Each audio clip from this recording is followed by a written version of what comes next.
Con gusto presento a las personas que nos van a acompañar en presidio. Se encuentra con nosotros el director de Canal 44 de la Universidad de Guadalajara, doctor Gabriel Torres Espinosa.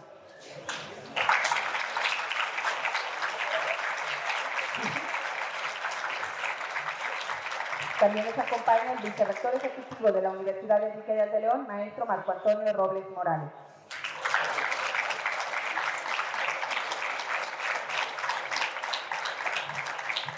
Está con nosotros el presidente del Comité de Participación Social del Sistema Estatal Anticorrupción de Jalisco, maestro Vicente Riveros Reyes.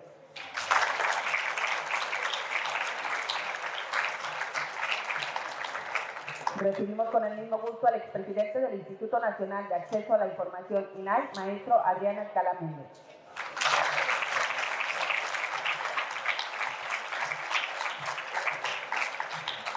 Con gusto cedo la palabra al maestro Marco Antonio Robles. Gracias.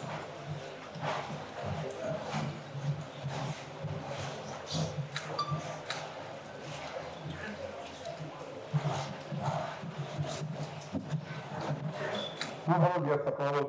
Bienvenidos a esta su casa. Quiero agradecer infinitamente a los organizadores de este evento porque estamos muy agradecidos como institución. El que nos tomen en cuenta para este tipo de pláticas, charlas, que la verdad es de demasiada importancia el saber lo que está pasando en el país. Tenemos un invitado de lujo. Muchas gracias, expresidente, por estar con nosotros. Obviamente a nuestro director del canal 44 de la Universidad de Guadalajara, maestro Germán, muchas gracias. Como siempre, ya sabe que esta es su casa. Y a nuestro presidente de la Comisión del Sistema Estatal Anticorrupción, maestro Vicente Riveros, muchas gracias. Agradecidos. Ya sabes que, pues, ¿qué te puedo decir si tú eres el que nos hace siempre el honor de traer este tipo de personas tan valiosas para platicar? No quiero más que agradecer a todos y la plática del día de hoy, que es pues, prácticamente la transición del ITEI a la Contraloría del Estado de Jalisco, y que qué mejor con un personaje que conoce precisamente todo el problema que se tiene ahorita en el país. Muchas gracias y bienvenidos también a mis compañeros quienes están el día de hoy. Bienvenidos y muchas gracias.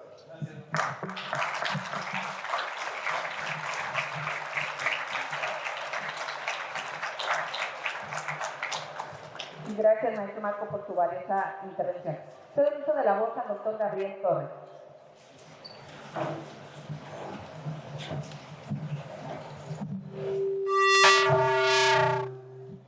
Muchas gracias a la Universidad Enrique Díaz de León por la hospitalidad. Me da mucho gusto regresar porque he venido con frecuencia a este auditorio por diversos motivos y hoy otra vez estamos felizmente aquí para recibir a un personaje creo yo muy importante, con muchas tablas, con mucha calidad moral para hablar de esto. Un poquito por atrás, pues está avisando por la bocina. Con muchas tablas para hablar de esto que le han invitado a conversar, puesto que Adrián Alcalá ha presidido el instituto que hasta hace pocos meses tenía la tutela del ejercicio de dos derechos: el derecho de acceso a la información y el derecho de proteger los datos personales de las mexicanas y los mexicanos. Este instituto, que debido a una reforma que todavía nos cuesta trabajo entender, una reforma que se aprobó en el Congreso que supuso, entre otras cosas, la desaparición de este organismo constitucionalmente autónomo que se había creado precisamente para la tutela de estos derechos, entre otras cosas, y que los legisladores federales determinaron que ya no era necesario y que tendría que desaparecer. Bueno, pero en el último tiempo de este instituto, a Adrián le tocó la conducción del mismo, este proceso, pues si me lo permites, Adrián, de liquidación también que hay a nivel federal.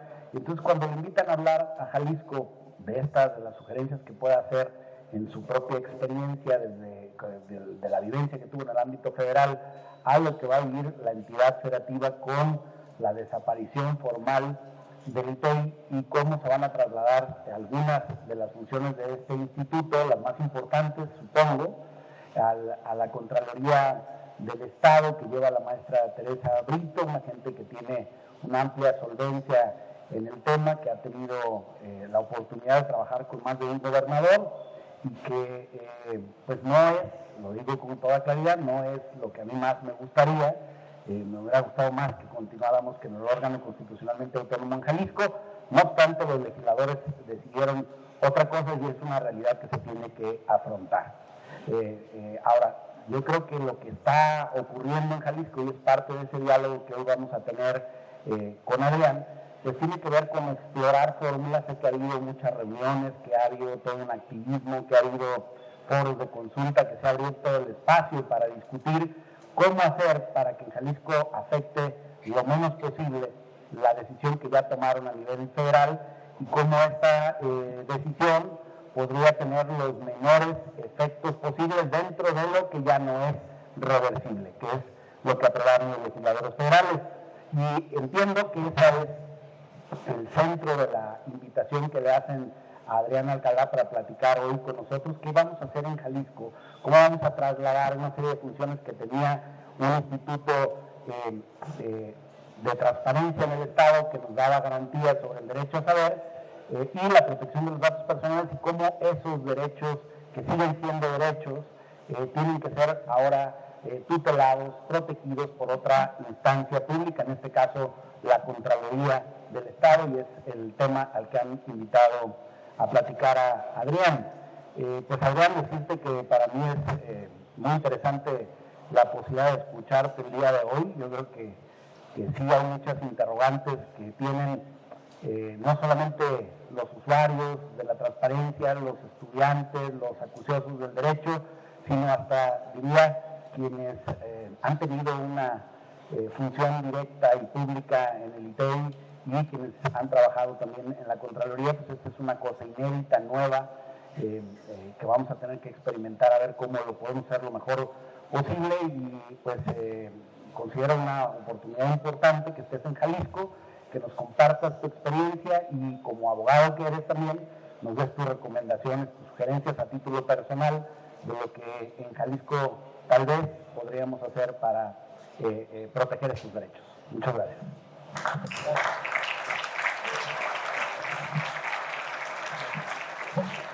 Gracias, doctor Gómez, por su intervención. Mencioné que se encuentra por aquí acompañándonos el magistrado presidente del Tribunal Electoral del Estado de Jalisco, quienes le damos la bienvenida, Manuel Rodríguez Murillo. Bienvenido.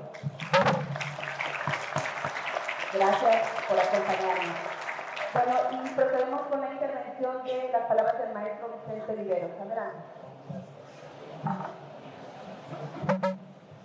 Muchas gracias. Trataré de ser muy rápido para pasar a la parte importante, que es escuchar al maestro Adrián Alcalá. Pero hago una reflexión antes de agradecer a quienes nos acompañan en el presidio de por qué es particularmente importante estar hoy en una escuela de derecho. Y es importante estar hoy aquí en una escuela de derecho porque nos encontramos en un momento de transición después de la aprobación de la reforma constitucional y legal en materia de justicia en el país, que nos lleva a una elección en 3 semanas. Tendremos la posibilidad de ir a votar por quienes estarán representándonos en cualquier cargo jurisdiccional federal, un asunto que me tocará, un asunto que vamos aprendiendo juntos, ustedes como alumnos y sus profesoras y sus profesores, porque como lo acaba de decir el maestro Gabriel Torres, vamos a un terreno inédito, nuevo, vamos a crear instituciones nuevas y en las que ustedes tienen la dificultad de ser recientemente egresados con un esquema de derecho nuevo, y las universidades, como les dije, desde León, la de Guadalajara y todas las universidades del país, de adecuar de manera pronta sus programas de estudios para poder entender cómo va a funcionar este nuevo esquema y que la curva de aprendizaje sea lo menos compleja para todos. En este paquete de reformas, como también lo explicaba el maestro Gabriel Torres, se definió por la mayoría parlamentaria en el Congreso de la Unión desaparecer un organismo constitucional autónomo, cosa con la que también coincido con él, no es particularmente algo que nos agrade mucho, y tendremos un nuevo esquema de transparencia y de derecho de acceso, derecho a la información y de protección de datos personales. Nos acompaña aquí amablemente hoy la presidenta del ITEI, Olga Navarro Benavides, a quien le agradezco muchísimo que nos acompañe, y lamentablemente es una institución que se extinguirá en los próximos meses.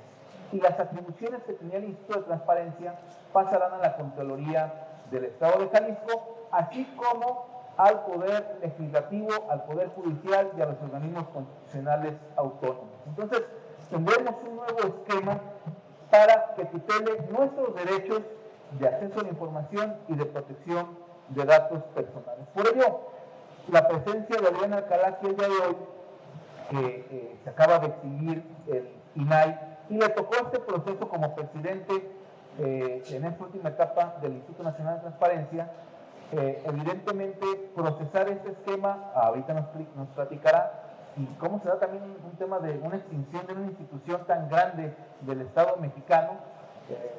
Ahorita venía platicando con él y todavía no finiquita formalmente el proceso de extinción y de que las atribuciones las asuma la Secretaría de Anticorrupción y Buen Gobierno a nivel federal, a nivel estatal la Contraloría del Estado. Entonces sus aportaciones serán importantes para ustedes, para el profesorado de la universidad, para las y los alumnos y para quienes de alguna manera estamos involucrados en este menester de cambio institucional.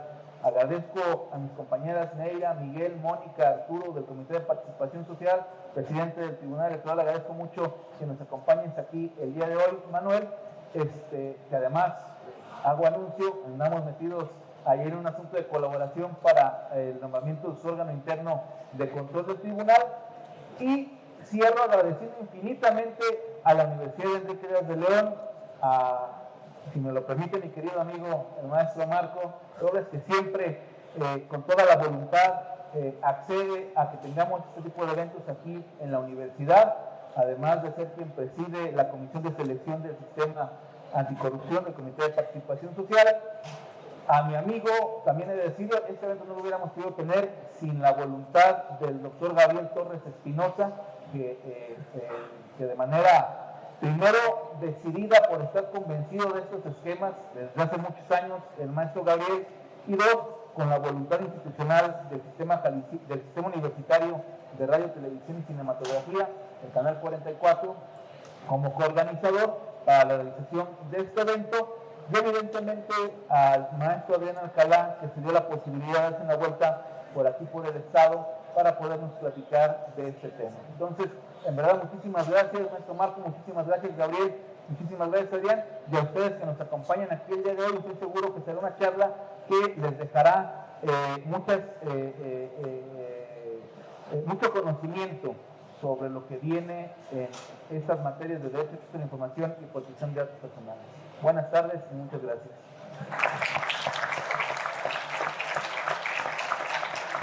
Gracias, maestro Vicente, por traer esta información. En este momento invitamos a las personas que nos acompañan en el presidium a tomar lugar en primera fila para atender la conferencia del maestro Adrián Alcalá. No, nada.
gusto les comparto la trayectoria profesional del expositor que hoy nos acompaña. Él es licenciado en Derecho, cuenta con una maestría en Amparo, en proceso el doctorado en Derecho.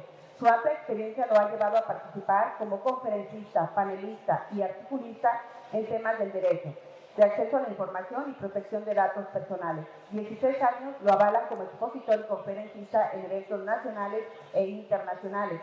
En su interés por compartir su conocimiento, funge como catedrático en la Universidad Nacional Autónoma de México. Asimismo, ha sido docente en materias de transparencia y acceso a la información en diversos diplomados, programas y talleres. En el año 2011 fue nombrado consejero propietario del Instituto de Transparencia y Acceso a la Información Pública del Estado de Baja California, siendo el primer consejero presidente. En el pasado fue electo coordinador de la Asamblea Regional Norte de la entonces Conferencia Mexicana para el Acceso a la Información Pública. Del año 2014 al 2020 fue designado como secretario de Acceso a la Información. Asimismo, fue designado comisionado del Instituto Nacional de Transparencia, Acceso a la Información y Protección de Datos Personales. Actualmente es miembro externo del Seminario Permanente de Gobierno Abierto de la Universidad Autónoma de Tlaxcala. Y con el tema Construyendo Confianza, Desafíos y Perspectiva de la Nueva Transparencia Gubernamental, recibimos al maestro Adrián Alcalá Méndez. Bienvenido.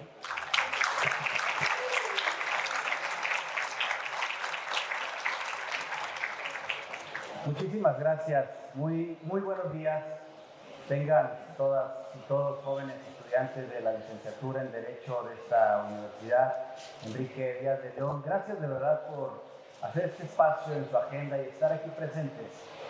Y en este momento que yo considero histórico, y no porque sea un servidor aquí presente, que por cierto, quiero decirles que ustedes son mis padrinos, mis madrinas, porque es la primera conferencia que doy presencial o plática después de haber extinguido, que se extinguió el nombramiento de comisionado y de comisionado presidente. Pero bueno, no por eso es histórico, sino porque ustedes estarán viviendo o están viviendo ya un cambio en el modelo de la garantía de dos derechos fundamentales. Lo decía el doctor Gabriel Torres, el Vicente Riveros, que habrá que reflexionar sobre el cambio de la ficha curricular. Y ayer platicaba yo con el director del seminario el seminario de Derecho de la Universidad Nacional Autónoma de México, el doctor Imer Flores, porque pues ahora ya que soy desempleado, ando buscando la verdad algún refugio, alguien que me quiera pues dar cabida para platicar, y platicamos sobre la necesidad también, incluso en el posgrado del Derecho en la UNAM, y también por supuesto en todas las universidades, de hacer un cambio precisamente en las fichas académicas. Pero bueno, además de eso, a ustedes les tocará vivir la nueva etapa del derecho de acceso a la información y del derecho a la protección de datos personales, jóvenes. Recordarles a ustedes como futuras abogadas y abogados que los derechos no se reconocen. Cada vez que dicen es que el Estado te reconoce el derecho, permítanme, pero yo sí suelto una carcajada porque el Estado no reconoce los derechos. Los derechos están en la Constitución establecidos y lo que hace el Estado es garantizar esos derechos. Entonces, esos derechos no están minimizados, siguen establecidos en la Constitución, pero ahora la forma de la garantía cambiará y ustedes serán parte de ello. ¿Qué es lo que vendrá hacia futuro? Pues todos tenemos un camino incierto hacia dónde debemos de ir, pero dentro de todo yo quisiera también obviamente dar un beneficio de la duda para las nuevas autoridades. El cambio de paradigma no es menor, es un tema de mucha reflexión y por eso me da muchísimo gusto estar aquí en Guadalajara, que Guadalajara jugó un papel muy importante en la etapa de la transparencia que empezó en el año 2002 cuando se promulga la primera ley federal de transparencia y acceso a la información pública gubernamental hasta el año próximo pasado, el 20 de diciembre del año pasado, que se publica precisamente el decreto de extinción y da pie a un nuevo rediseño de la garantía de estos dos derechos. Y me refiero a esto porque quienes no lo recuerden, no sepan, aquí precisamente se promulgó la Declaración Guadalajara, una Declaración Guadalajara que llevó una reforma constitucional muy potente en el año 2007 que incorporó, entre otros principios que hoy siguen rigiendo el acceso a la información, el principio de publicidad, el principio de gratuidad, el principio de máxima publicidad y de menores reservas a la información. Entonces, Jalisco, Guadalajara siempre han precisamente estado marcando pauta. Y hoy en día gracias no solamente al CPS, que por cierto agradezco, Pedro Vicente, amigo, hermano, la invitación, por supuesto al doctor Gabriel Torres también la invitación por hacer posible mi asistencia aquí y sobre todo dialogar de frente con jóvenes que sí están siendo punta de lanza, porque Jalisco es la primera y única entidad federativa que hasta este momento está realizando ese tipo de ejercicios de conversar con la sociedad, conversar con la academia, conversar con los expertos, con los medios de comunicación, con las autoridades que habrán de asumir las nuevas responsabilidades para tener un diseño institucional y un diseño legal que esté a la altura de lo que hoy demanda México. Y comienzo con lo siguiente, trataré de dividir mi exposición en dos vertientes.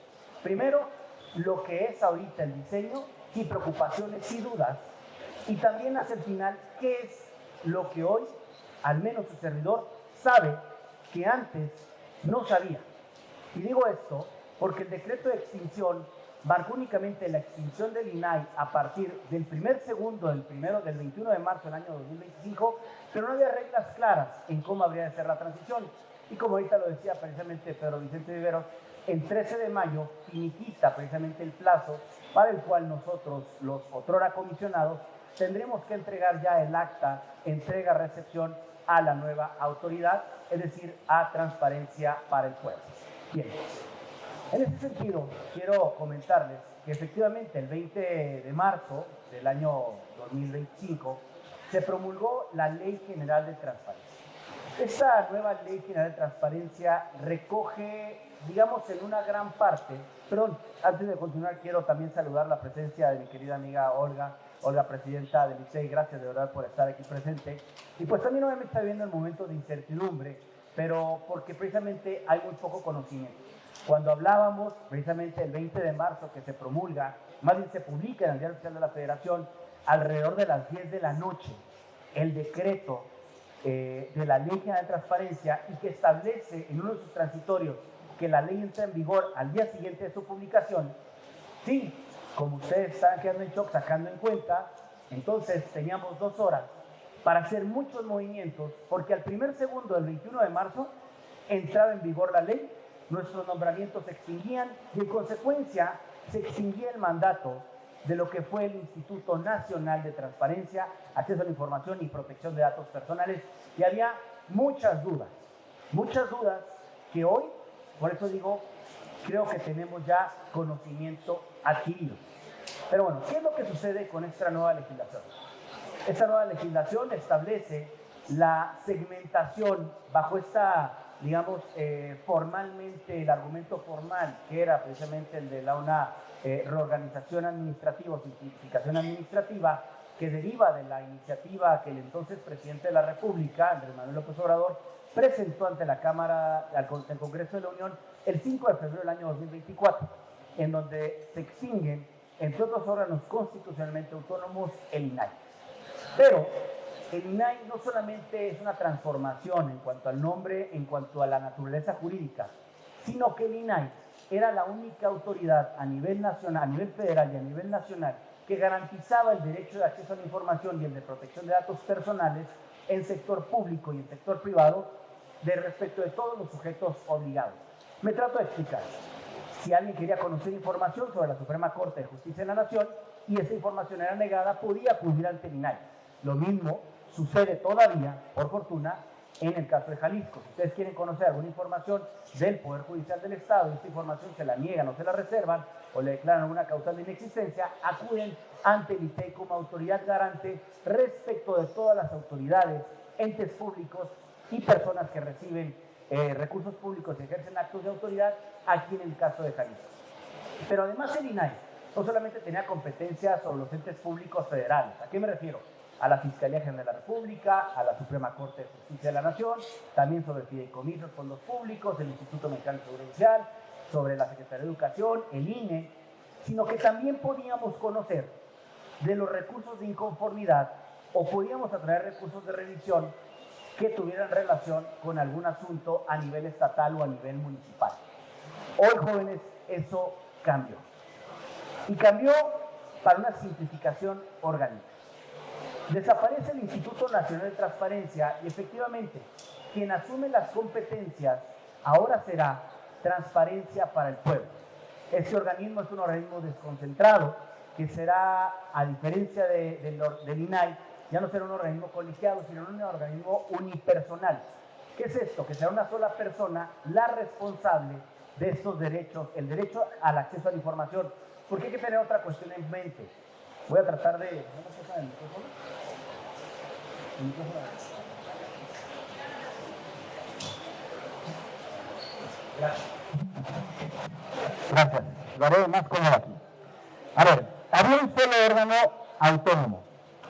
Hoy en día, a nivel federal, esa garantía, ese derecho, no la garantía, la autoridad es la que desaparece y se crea un organismo desconcentrado. Ustedes, como estudiosos del derecho, ya saben la diferencia entre un órgano constitucionalmente autónomo, un organismo descentralizado y un órgano desconcentrado. La independencia, la imparcialidad, la objetividad y la autonomía residen en mayor grado en un organismo constitucionalmente autónomo.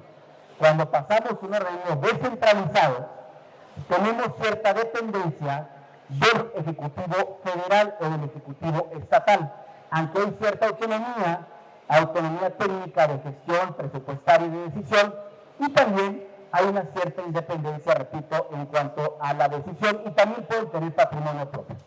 El organismo desconcentrado es un organismo que está adjudicado, si me lo permiten la palabra, a una Secretaría de Estado.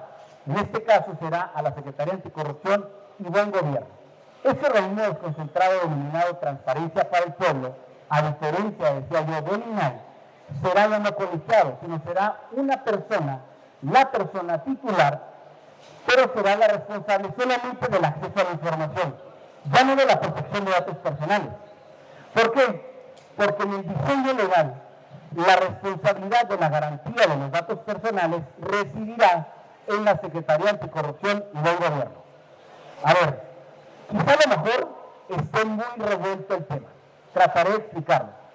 Antes, el INAI y el ITEI tenían la responsabilidad, la facultad y atribución de resolver si una petición de información era apegada a derecho o no era apegada a derecho respecto de línea de partidos políticos o sindicatos o algún poder ejecutivo o legislativo, ¿sí? Pero si yo determinara, oye, ¿por qué mi nombre está en una base de datos? ¿O por qué mi nombre lo tiene un ayuntamiento? ¿Por qué mi nombre, mi dato personal, mi correo lo tiene un sujeto obligado cuando yo no le di la autorización? Entonces acudían ante nosotros para garantizar estos derechos. Es decir, el de acceso y el de protección de datos personales. Con una sola visión, la visión de la apertura y la visión también de la protección de datos personales. Eso que permitía, desde mi punto de vista, que por supuesto hay muchas críticas a este modelo, y la respeto, pero te permitía a ti como autoridad de una sola visión cuando los dos derechos entraban en colisión, el de acceso frente a la protección de datos personales. En el modelo español sucede un caso muy similar que será seguramente retomado por la agencia mexicana en el futuro, porque hay una agencia que se dedica al acceso a la información en España, pero otra agencia que se dedica a garantizar la protección de los datos personales. ¿Qué sucede en la práctica? Que muchas veces esos criterios entran en colisión. ¿Qué significa esto? Pues que tendremos que ir ante un poder judicial que, como lo decía el maestro Vicente Figueroa, ustedes habrán de tomar la decisión en algunas cuantas semanas para determinar qué derecho debe de imperar. ¿Eso qué implica? Pues puede implicar en deterioros, en desgastes o en menoscabos de los derechos de acceso a la información o de protección de datos personales, pero también dilación en el tiempo y dilación en el bolsillo, porque habrá de contratar o habrá de contratarse abogados especializados que acudan en tu juicio de amparo. Pero bueno, ahora el Tribunal Electoral tendrá una gran responsabilidad, la Contraloría tendrá una gran responsabilidad, pero también el órgano electoral tendrá una gran responsabilidad, el Poder Legislativo, el Poder Judicial, porque ahora ellos serán precisamente los que se autodeterminarán con una nueva autoridad interna sobre el acceso a la información y la protección de los datos personales. ¿Qué implica eso? cambios estructurales, cambios normativos, capacitaciones, implicaciones, pero también un nuevo paradigma. Ahorita en la mañana le preguntaba a un compañero de los medios de comunicación que si cuáles eran las expectativas. A ver, se ha trabajado y se ha construido durante más de 20 años en el acceso a la información y la protección de datos personales. Esos criterios que emitió el Sistema Nacional de Transparencia, representados por el INAI a nivel nacional, a nivel federal, por el ITEA a nivel Jalisco, por el ITAUD en Baja California, etcétera, en cada una de las entidades federativas, tiene que ser el piso mínimo a partir del cual las autoridades tendrán que venir a resolver los casos que en el futuro se le presenten. Esa es una opinión a título personal. Creo que el piso debe ser ese, y dado que el artículo primero constitucional establece que los derechos humanos se tienen que interpretar de una manera progresiva, creo que no puede haber marcha atrás. Tendrían que ir siempre de manera ascendente y garantizar en mayor potencia los derechos de acceso a la información y el de protección de datos personales. ¿Qué otra cuestión preocupa? Preocupan muchas cuestiones, pero le decía, me regreso un poco. Ahorita en la mañana que venía en el avión, venía pensando que Jalisco se ha destacado precisamente en estos ejercicios. Yo le decía, es el primer estado que está realizando este tipo de ejercicios. ¿Por qué? Porque yo creo que ustedes como sociedad y como autoridades pensaron que no habría necesidad, no podían ser espectadores de lo que viniera, sino que tendrían que ser actores. ¿Y a qué me refiero con ser espectadores y ser parte presencial? Lo que pasó a nivel federal fue que no nos dieron la oportunidad como sociedad de participar en la construcción de la ley.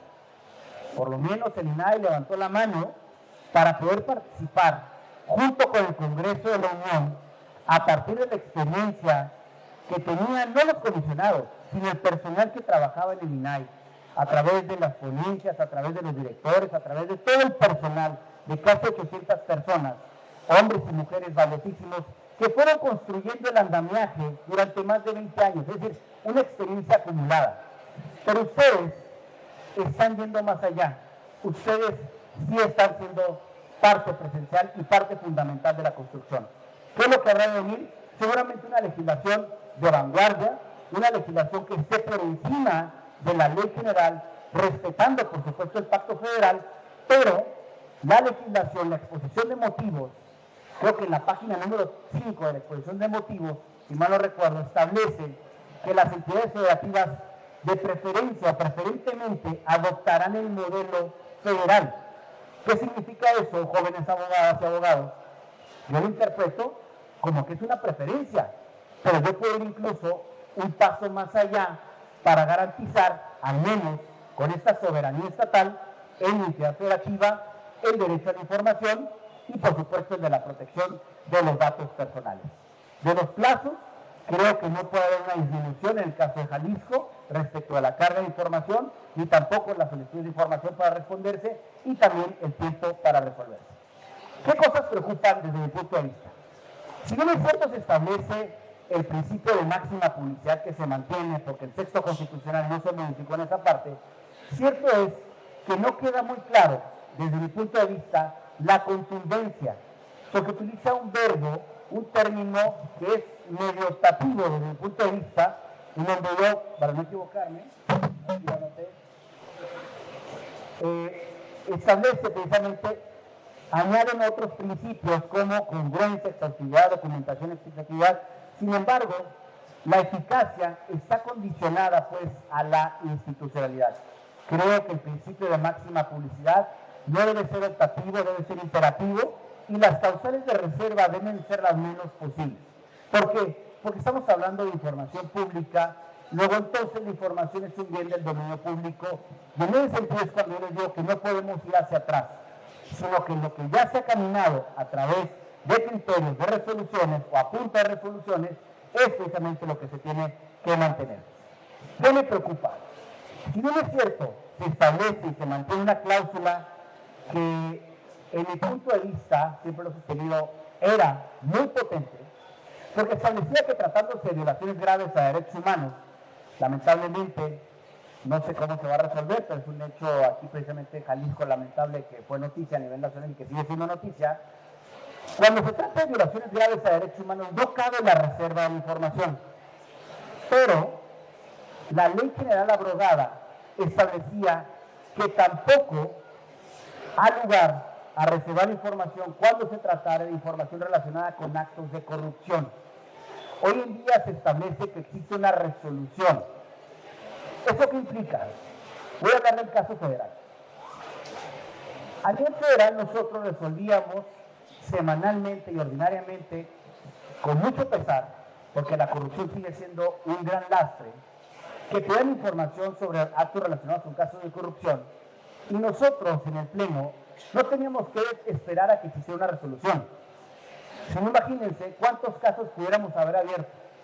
Resolvimos Egalmex, Odebrecht, Casa Blanca, estafa maestra, otros casos relacionados con corrupción, como los casos de los gobernadores Duarte de Veracruz y Duarte de Chihuahua. ¿Cuántas personas hay ahorita procesadas y sentenciadas por el caso de la estafa maestra? 0. ¿Cuántas personas hay ahorita procesadas por el caso de Egalmex? Una que acaban de atrapar o acaban de capturar y cumplimentaron una orden de aprehensión la semana pasada. Pero, ¿hay sentencia? No. Y uno podrá preguntar, bueno, o sea, ¿a mí qué? Bueno, jóvenes, la corrupción a ustedes les merma en el sentido de que cada presupuesto, cada peso que se destina o que se desvía, es un presupuesto, es un peso que para ustedes lesiona en el transporte público, en la calidad de sus calles, en la calidad del alumbrado público, en la calidad de sus servicios. ¿Por qué? Porque se está destinando presupuesto público para una sobrecompra, una sobrecontratación, es decir, actos de corrupción.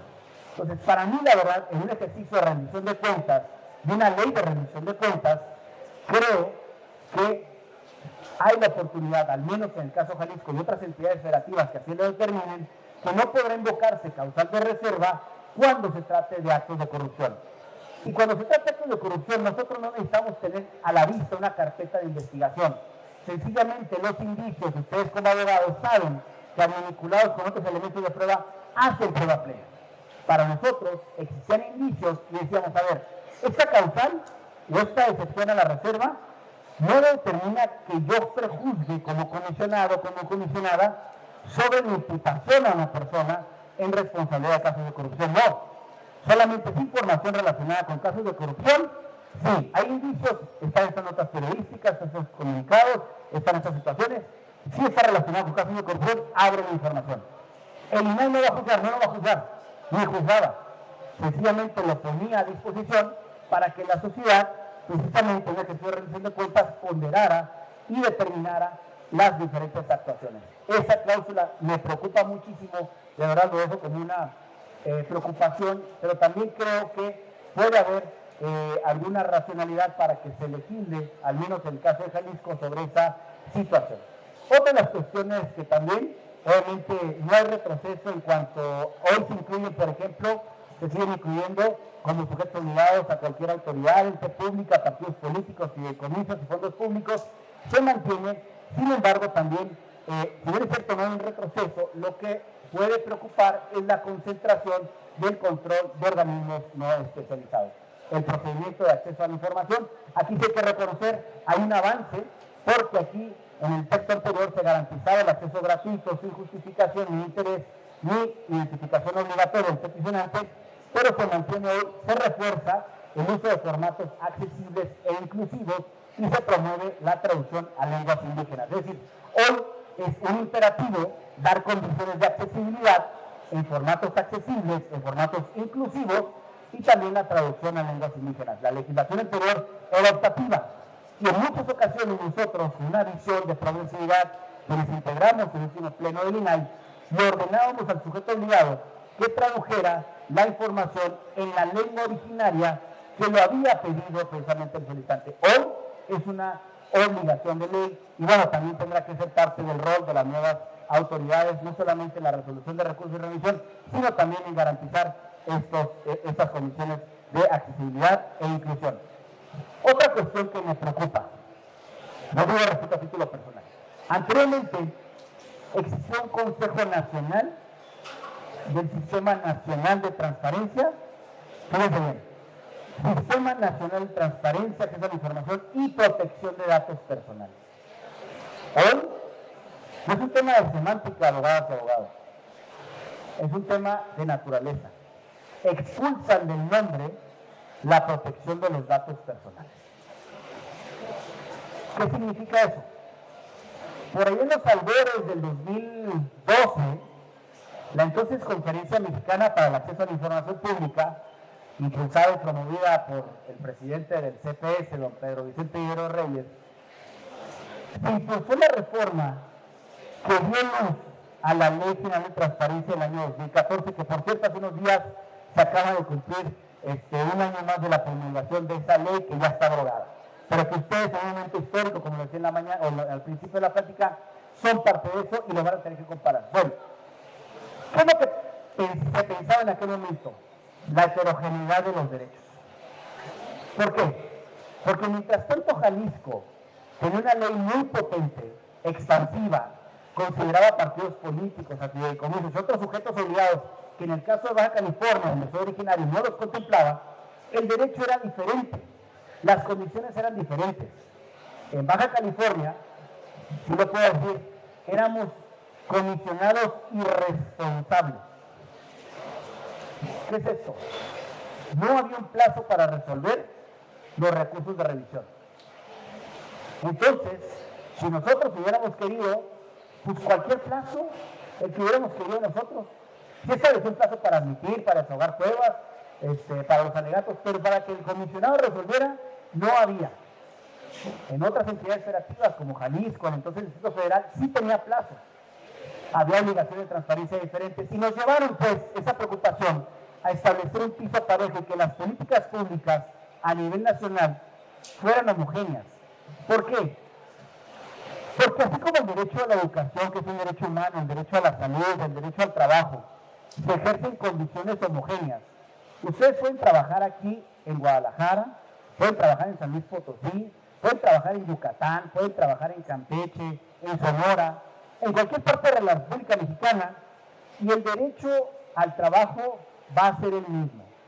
8 horas diarias, un día de descanso laboral, tantos días de vacaciones por cada año trabajado, prestaciones y demás.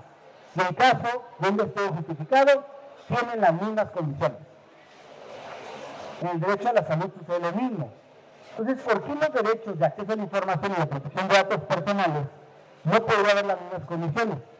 Entonces por eso se fue y el constituyente del 14 reconoció la garantía, o más bien no reconoció, reconoce y garantiza los derechos de acceso a la información y protección de datos personales y crea este sistema nacional de transparencia, acceso a la información y el de protección de datos personales.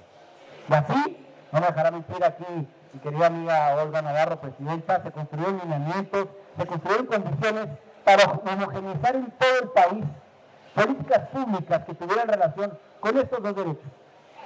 Al eliminar del sistema a la protección de los datos personales, creo yo, ojalá y me equivoque, lo veo con mucha responsabilidad, que las condiciones se mantengan, que exista la mayor homogeneidad posible, pero eso tendrá que ser una tarea de las autoridades que sean las nuevas garantes.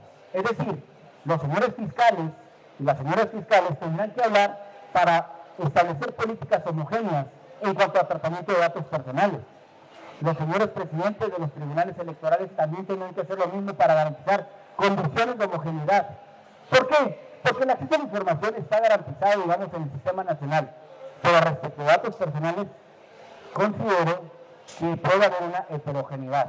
Entonces, lo que hoy consideramos en una autoridad con información confidencial, puede que con otra autoridad de la misma naturaleza no se considere como una información confidencial. Y entonces, mi dato personal puede estar en una autoridad o en otra autoridad por distintas situaciones. Y entonces las condiciones de mi derecho va a estar obviamente desequilibrado.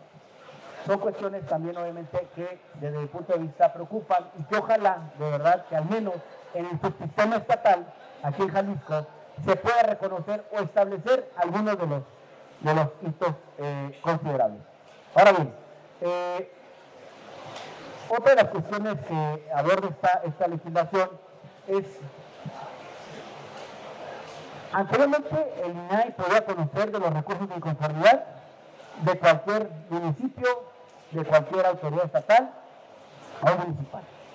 Hoy en día, la autoridad llamada o denominada Transparencia para el Pueblo solamente podrá conocer de casos relacionados con alguna entidad federativa, municipio, estado, autoridad o fideicomiso, fondo público, siempre y cuando se trate del uso de recursos públicos federales. A ver, ¿qué es esto? Yo antes iba ante el Ayuntamiento de Mexicali y le decía, oye, ¿cuál es el presupuesto para el bacheo? Porque quiero poner mi colonia o establecer un programa junto con la autoridad, lo que ustedes quieran, para bachear mi colonia porque está totalmente llena de baches, ¿no? Me negaban la información, me iba ante el órgano garante estatal, el órgano garante estatal confirmaba la declaración, la negativa, la inexistencia, y yo me iba en automático, me pudiera ante el INAI a resolver este recurso. Hoy en día se establece una excepción, solamente cuando se trate de recursos públicos federales. ¿Y ustedes van a decir, ¿y esto qué? Bueno, que entonces tendrán ustedes que durante un juicio de amparo especializado para que me garantice información relativa al presupuesto que se tiene en el Ayuntamiento de Mexicali para bacheo. ¿Qué implica eso? Tiempo, contratación de algún abogado especializado. Y ustedes saben cuánto cuesta un abogado en materia de amparo, o pueden tener noción, pero sobre todo los tiempos. La información tiene un poder en el tiempo y en el espacio. Entonces, ahora cuando me dicen, oye, solamente va a poder conocer sobre información relacionada con recursos públicos federales, mi solución, creo, no se le dará a nadie, pero creo que mi solución es, finalmente todo deriva en presupuesto de egresos de la federación. Ahí está la naturaleza, ¿no? Y derivan los estados a través del ramo 33, ¿no? Y son muy pocos en ese sistema federalista que son recursos provenientes de los estados. La carga de la prueba que me corresponde a la autoridad en materia de acceso a la información. Oye, este recurso es federal. Yo no te puedo decir si no es federal o no. A ti te corresponde la carga de la prueba de decirme, ¿qué crees, Adrián Alcalá? No es un recurso federal. Demuéstramelo. Porque entonces quien asume competencia será la autoridad garante federal. Entonces, esa situación se estableció ahí. Ignoro por qué, pero creo que la salida puede ser esa, y un ejercicio, digamos, de construcción del derecho. Otra de las cuestiones, nos dicen, oye, se crearán juzgados especializados en materia de amparo, en acceso a la información. Yo digo, caray, esos juzgados, ¿cuándo se van a elegir? Si la elección federal o la elección de jueces de distrito y de colegiados está a 3 semanas, vamos a convocar, o se va a convocar, a una nueva elección. Fíjense que en materia federal, el INAI recibía aproximadamente al año no más de 200 juicios de amparo. No sé a nivel estatal cuántos habrán recibido, pero no creo que en toda la federación superemos los 400 juicios de amparo. ¿Y qué creen? La mayoría tienen que ver no con acceso a la información, sino con protección de datos personales en el sector privado. Entonces, si la razón de ser era precisamente una simplificación orgánica, hoy tendremos que crear juicios de amparo especializados, no lo sé. La potencia de las resoluciones, al ser ahora una autoridad administrativa, será competencia entre el Tribunal Federal y los tribunales estatales de justicia administrativa. Creo que es una de las cuestiones de preocupación, pero que también considero que tienen las entidades federativas y concretamente el Estado de Jalisco la gran oportunidad de avanzar en esa materia. Bien, a ver, ya no estamos avanzando, ya no estamos yendo hacia la conclusión. A ver, ¿cuáles son mis recomendaciones para hacer una transición ordenada del ITEI hacia la Contraloría del Estado? Previamente, y aprovechando que hay una buena relación, yo sé que ahorita hay mesas, por establecer mesas formales de transición y liderazgos de diversas áreas para que tengan el soporte y las opiniones técnicas respectivas. Cuando nosotros nos preguntaron ¿y cómo se hace la transición del INAI? Yo busqué en antecedentes y no había ningún antecedente a nivel nacional de la extinción de un órgano constitucionalmente autónomo. Muchos podrán decir, oye, es que el INAI pasó al mejoreo. Sí, cambió de naturaleza jurídica, pero todo se fue de activos y pasivos, es decir, el activo fijo y los activos, es decir, los trabajadores y todos los pasivos pasaron al mejoreo, un descentralizado. Ahí no hubo problema. Yo lo decía al principio, el caso del INAI y de los órganos garantes de transparencia se va a segmentar en todas las autoridades estatales. Entonces, ¿qué es lo que primero que tienen que establecer? Mesas técnicas para conocer realmente de qué estamos hablando. Mesas formales y que se levanten minutas y actas. Segunda, definir los lineamientos del IPEI. En el caso del INAI, que por cierto, la secretaria Buenrostro nos ha acompañado en este proceso y le agradezco su acompañamiento y a todo su equipo, al director de materiales, de financieros, de recursos humanos, directora de transparencia, nos han acompañado en este proceso. Sin embargo, los lineamientos se emitieron hasta el 1 de abril. Creo que a partir de la experiencia que hoy vengo a platicar, pueden publicarse esos lineamientos y construirse antes de la extinción, para que sea paralela. Se pueda dar la extinción, se pueda dar la promulgación de una ley consensuada y también lineamientos, para que también la autoridad garante, el IPEI, también sepa cómo va a entregar. Otra de las cuestiones que también nosotros consideramos, obviamente ahí está también consultable precisamente el lineamiento que puede ser adoptable por parte de ustedes. A ver, otra de las cuestiones que nos llevó a una gran tensión, indemnizaciones o no. A ver, es una cuestión sui generis, externa y ajena.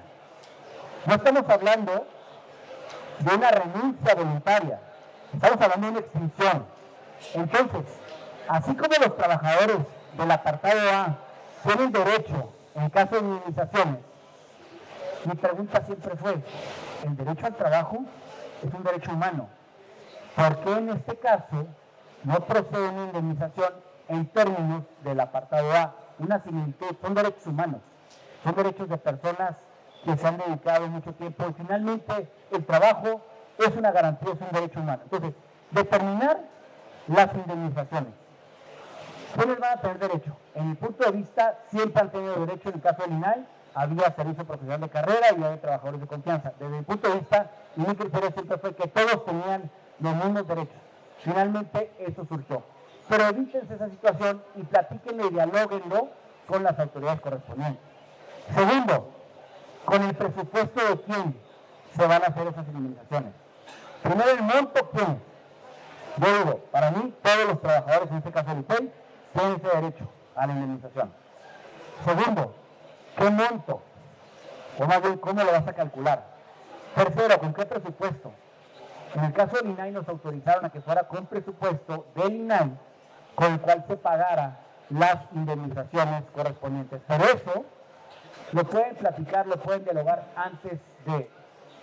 Segundo, yo les recomiendo, les sugiero que vean el esquema y lo platiquen con el tribunal o con la autoridad laboral correspondiente.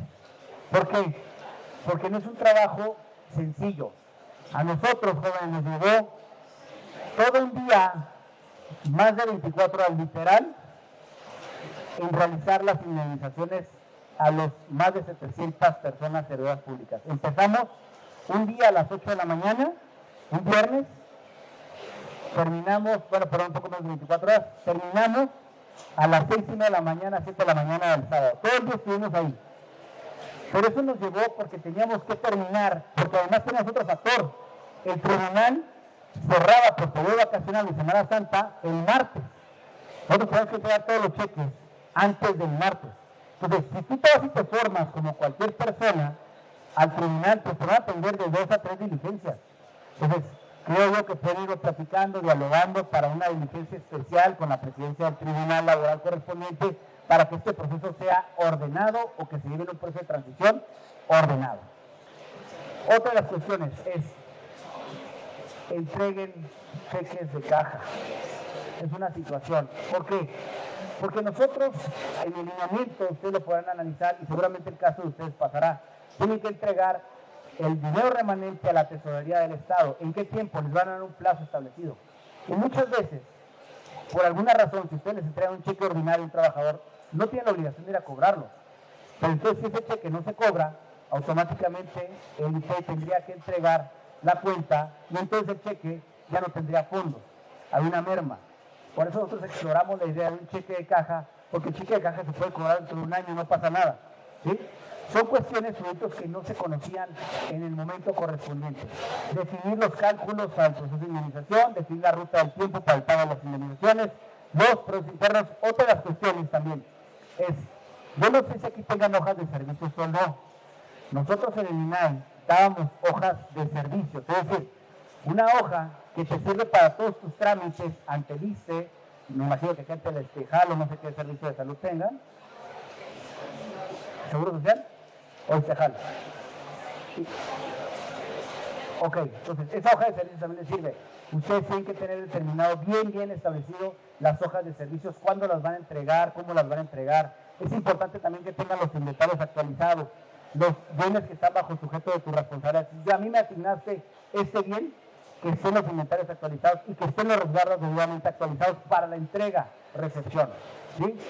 Eso de verdad, al final del día, no nos dio mucho dolor de cabeza, sí nos llevó mucho trabajo. Creo que lo pueden ir haciendo ustedes de manera correcta. El archivo de concentración, el archivo de trámite, las bajas documentales, vayan haciéndolas. ¿Para qué? Para que no les ganen tiempo justo con relación al archivo. Otra de las cuestiones, ¿qué va a pasar con los bienes? No sé si el edificio se arrienda, no se arrienda, va a haber una sustitución de parte de arrendataria, tiene que hablar con el arrendador, lo va a absorber la Contraloría del Estado, o sencillamente va a terminar. O sea, esa situación también se tiene que ver. Los bienes muebles que tengan, o si tengan coches, las computadoras, todos los bienes muebles, cómo van a pasar a formar parte de la Contraloría o van a formar parte de otra autoridad, no lo sé. Esas cuestiones también son sugerencias que se tienen que ir viendo. Los archivos, ya lo dijimos, los estados financieros también se tienen que determinar ustedes, por ejemplo, las fechas límites para el retiro de recursos públicos para la entrega a la tesorería del Estado, la fecha de cierre, las cuentas bancarias, las cuentas de conciliación, los registros contables, conciliaciones contables, realizar el cierre presupuestal programático, realizar el reintegro de recursos no ejercidos, realizar el cierre contable. Son cuestiones que son sugerencias que a partir de lo vivido, a partir de la experiencia acumulada, yo se las dejo aquí para que lo vayan viendo. Creo que hay tiempo, la reforma constitucional aún no se presenta, no se vota, en consecuencia no se aprueba. Tienen tiempo, váyanlo haciendo de una manera organizada, una manera sistematizada. Esto les va a dar muchísima tranquilidad, no solamente a ustedes como comisionados del IPEI, sino finalmente a las nuevas autoridades, ¿sí? Y obviamente en consecuencia también a toda la sociedad precisamente de Jalisco. Pues bien, yo creo que hay que ver el vaso medio lleno. Yo lo decía hace un ratito, ya con esto concluyo. Tenemos la oportunidad de escondernos coloquialmente bajo las cobijas, tratar de superar esto, como decía el doctor Gabriel, o no superarlo, pero estamos en una realidad nueva. Lo que está haciendo Jalisco, de ser actores y no espectadores, es un ejemplo a nivel nacional. Están ustedes en la construcción de un modelo que cambia el paradigma, cambia los roles. Pero lo que están haciendo como sociedad es muy importante. Y finalmente, jóvenes, ustedes son parte de la historia de que ustedes a su edad vivieron un modelo de garantía, les va a tocar vivir otro modelo de garantía. A la luz de un año, 2 años, tenemos los resultados. Pero con esto ya de verdad concluyo. No nos desanimemos. No digamos, no pasa nada. No, sigamos participando. Este país requiere fortalecer la democracia. Este país requiere seguir fortaleciendo sus instituciones. Ustedes como garantes de la Constitución y de la ley son precisos garantes. Hagan y respeten los derechos. Tenemos que estar inmersos en la vida pública de este país.